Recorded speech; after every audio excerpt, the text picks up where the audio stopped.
বিয়ের দাবিতে আমার স্বামীর বাড়িতে টানা 2 দিন ধরে অনশন করছে এসএসসি ফেল করা এক মেয়ে। আমার স্বামী মেয়েটাকে দেখে বাড়ি থেকে পালিয়ে গিয়েছে। মেয়েটির দাবি হলো আমার স্বামী তার সাথে নাকি 1 বছর ধরে প্রেম করেছে, এই জন্য সে এসএসসিতে ফেল করেছে। মেয়েটির বাবা তার অন্য জায়গায় বিয়ে ঠিক করেছে, কিন্তু সে অন্য জায়গায় বিয়ে করবে না। বিয়ে করলে আমার স্বামীকেই নাকি করবে। আমার স্বামীর জন্যই নাকি সে ফেল করেছে। আমার এখন 6 মাসের বাচ্চা কোলে, আমিও কান্না করছি আমার স্বামী তাহলে আমাকেও ঠকালো। তখন আমার স্বামী ফোন দিল, প্রথমে রিসিভ করতে চাইনি, দ্বিতীয়বার রিং হয় বাচ্চা কোলে নিয়েই ফোন ধরলাম। ফোন ধরে সে বলা শুরু করলো, বিশ্বাস করো রিমি, আমি ওই মেয়েটার সাথে প্রেম করিনি, জাস্ট কথা বলেছি। মেয়েটি আমার দোকান থেকে কসমেটিক নিত, তাই তার সাথে কথা বলেছি শুধু।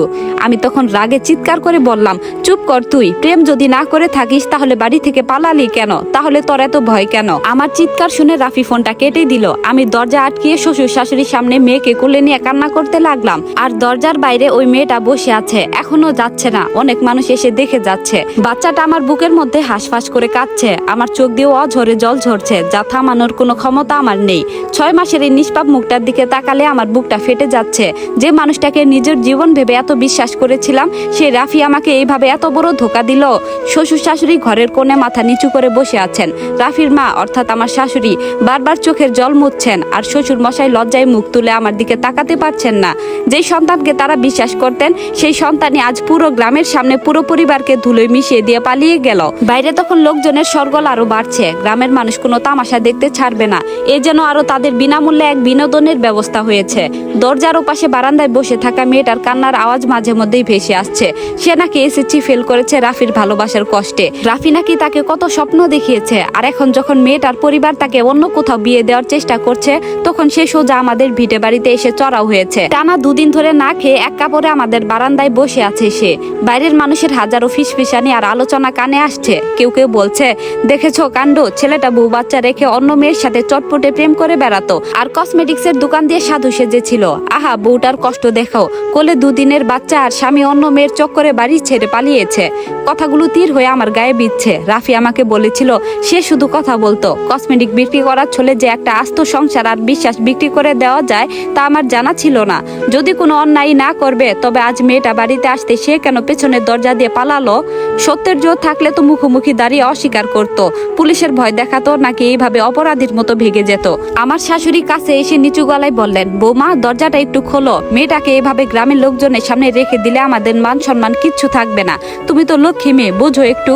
আমি কাঁদতে কাঁদতে শাশুড়ির দিকে তাকালাম। আমার গলা দিয়ে নরম কোনো স্বর বের হলো না। বিষাক্ত এক ক্ষোভ চেপে বললাম, মা আপনারা কোন সম্মানের কথা বলছেন? যে সম্মান আপনার ছেলে 2 দিন আগে ধুলোয় মিশিয়ে এসেছে, সেই সম্মান বাঁচানোর দায় কি এখন আমার? আমার কোলে এই 6 মাসের দুধের বাচ্চাটা রয়েছে, ওর বাবার এই নোংরামির জবাব কে দেবে?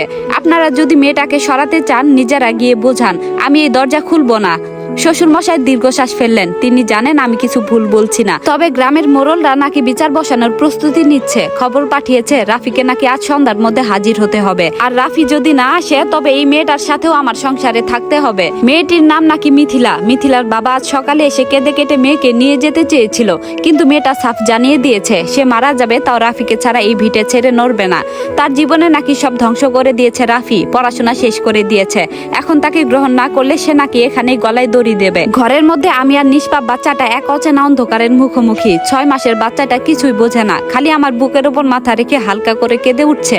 হয়তো আমার বুকের ধুকপুকানি আর ভেতরের অস্থিরতা ও টের পাচ্ছে। হঠাৎ বারান্দা থেকে মিথিলার চড়া গলা ভেসে এলো, রাফি যদি না আসে তবে আমি এই ঘরে নিজের শরীরে আগুন দেব। বাইরে মানুষের চিৎকার আরো বেড়ে গেল। আমি বুঝতে পারছিলাম না, আমি কি নিজের বাচ্চার হাত ধরে এই বিষাক্ত জায়গা ছেড়ে বাপের বাড়ি চলে যাব, নাকি এখানেই দাঁড়িয়ে রাফি নামক বিশ্বাসঘাতকতার শেষ পরিণতি দেখে ছাড়বো। রাফি ফোনটা কেটে দেওয়ার পর আমি আর ফোন দেইনি। সে এখন কোন গর্তে লুকিয়ে আছে কে জানে, কিন্তু পরিস্থিতি যা দাঁড়াচ্ছে এত সহজে থামার নয়। বাইরে মানুষের হইচই আর মিথিলার হুমকির শব্দে ঘরের ভেতরের বাতাস যেন আরো ভারী হয়ে উঠল। শাশুড়ি আমার কথা শুনে আর কিছু বলতে পারলেন না, তিনি হাঁটু মেরে মেঝেতেই বসে পড়লেন।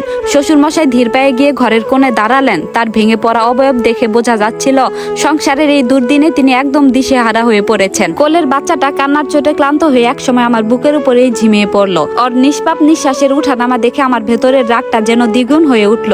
যে মানুষটা একসময় আমাকে মিথ্যে অনুভূতির জালে জড়িয়ে এই বাচ্চার মা বানিয়েছিল, সে আজ কাপুরুষের মতো গা ঢাকা দিয়ে আছে, আর তার ফেলে যাওয়া জঞ্জাল পরিষ্কার করার কথা ভাবছে গ্রামের মোড়লরা। হঠাৎ বাইরে থেকে মাতাব্বরের গলার আওয়াজ পাওয়া গেল।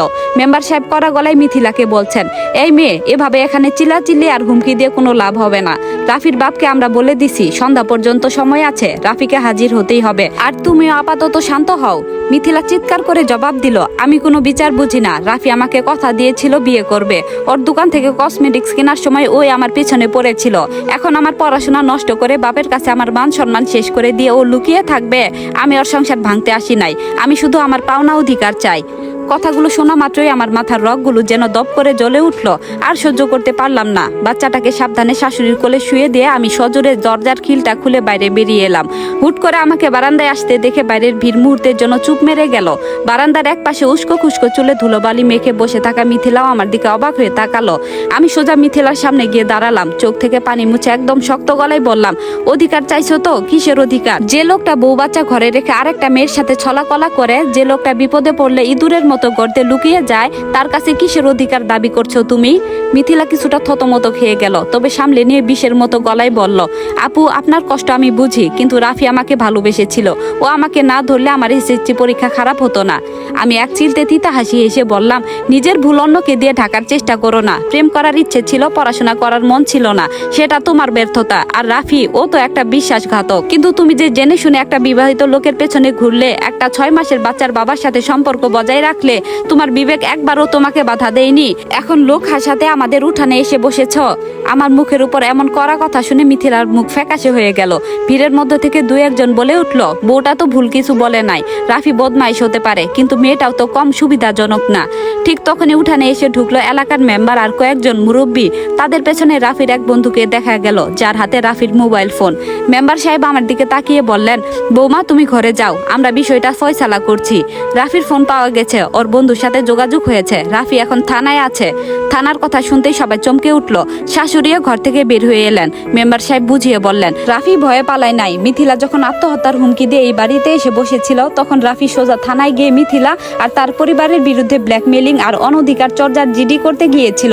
কারণ মিথিলার বাবা নাকি গতকাল রাফিকে হুমকি দিয়েছিল তাকে তুলে নিয়ে জোর করে বিয়ে দিয়ে দেবে। কথাটা শুনে মিথিলার চেহারার রং মুহূর্তে বদলে গেল। সে লাফিয়ে বলে উঠল, সব মিথ্যে, রাফি আমাকে ফাঁসানোর চেষ্টা করছে। কিন্তু আমি আর সেখানে দাঁড়িয়ে নাটক দেখার প্রয়োজন বোধ করলাম না। রাফি থানায় গিয়ে জিডি করুক আর যাই করুক, আমার কাছে তার আসল রূপ প্রকাশ পেয়ে গেছে। সে যদি নিরপরাধী হতো, তবে পালিয়ে থানায় যাওয়ার আগে আমাকে সত্যটা বলে যেতে পারতো। ফোন করে চিল্লাতো না, কিংবা ফোন কেটে দিত না। সংসারটা যে ও নিজের হাতে ভেঙে গুড়িয়ে দিয়েছে, এই সত্যটা আর কোনো জিডি দিয়ে ঢাকা যাবে না। আমি পেছন ফিরে ঘরের দিকে পা বাড়ালাম। শাশুড়ি আমার হাত চেপে ধরে কাঁদো কাঁদো গলায় বললেন, বৌমা, সব তো বুঝলে, ছেলেটা আমাদের একটু ভুল বুঝেছিল। ও তো পুলিশের কাছেই গেছে। তুমি এখন অন্তত মনটা শান্ত করো। আমি শাশুড়ির হাতটা ধীর শান্তিতে ছাড়িয়ে নিলাম। তারপর তার চোখের দিকে তাকিয়ে বললাম, মা, ও থানায় যাক আর যেখানে যাক, ও যে মিথ্যাবাদী আর কাপুরুষ সেটা প্রমাণ হয়ে গেছে।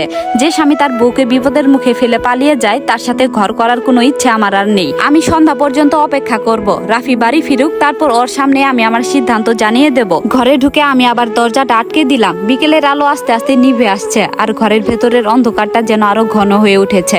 কোল থেকে বাচ্চাটাকে তুলে নিয়ে বুকের সাথে শক্ত করে জড়িয়ে ধরলাম। কান্নার পর্ব শেষ, এখন শুধু নিজের এই নিষ্পাপ বাচ্চাটার ভবিষ্যৎ গড়ে তোলার লড়াই।